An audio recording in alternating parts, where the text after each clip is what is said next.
Ka yeng ka Shri Meghalaya High Court hak arpuway turik naitung kalapan mi yak hukum basipor. Kababtha yak sorkar jala baka jingbamdan adhar number nekat kamde satya banlong ka jinghangla nakabenta ki jingyo jingmantoy. Kalau ong ru nakabenta kitu ki bamdan adhar deban pediang ki waypat ki kot kisla kumkilat jing pensisya kenang bakin amdu no ki jingmantoy ki badai hok jongki.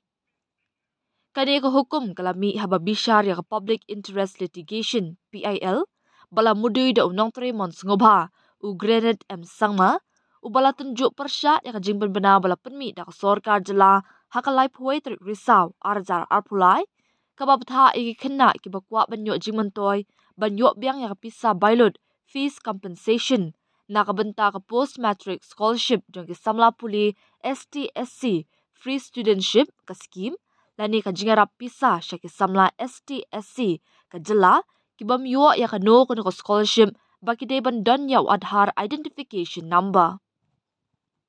Ya kani ka jingpan bena lapan syong nongrim halor ki artili ki hukum jong ka yeng kashari Supreme Court haka mukot duma KS Putaswamy retired persya ya ka Union of India and others haus nam arjar katsan bat kawaipat haus nam arjar kat kendai.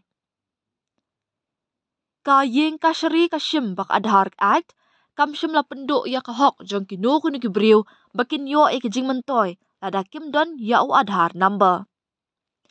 Kelak do ru baka kendon henyo jong ka adhar act ka ai ru iki waypat kilat ki linti ban pen itho iki briu ki bampat don ya u adhar number. Namar kata hakabaya day baka jingpan bena ka balai puai ter risau arjar arpulai kat kum ka hukum basipor ngi betha ya ka sorkar jela baka don ya ka hok bapura ban pan ya u adhar number ni adhar card na ki briu ban kloy ka jingpan itho. Henry lada don ki briu ki bamla ban ai ne ki bamdan adhar card ni number la ne ki bamla ban le adhar kumta uni ubriu unha ban pensisya da kum unong syong snong haba pha sya ka act lingba ki waypat ki kot ki sla bala itho kum ka pan card vote card passport bat ki way ki bala ban penhun ye ki bor sorkar ka jala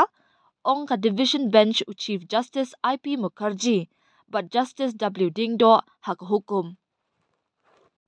Kum taru ka jingbam dan ya u adhar number nekat kanam de satya ka jing sya pendu kala ong.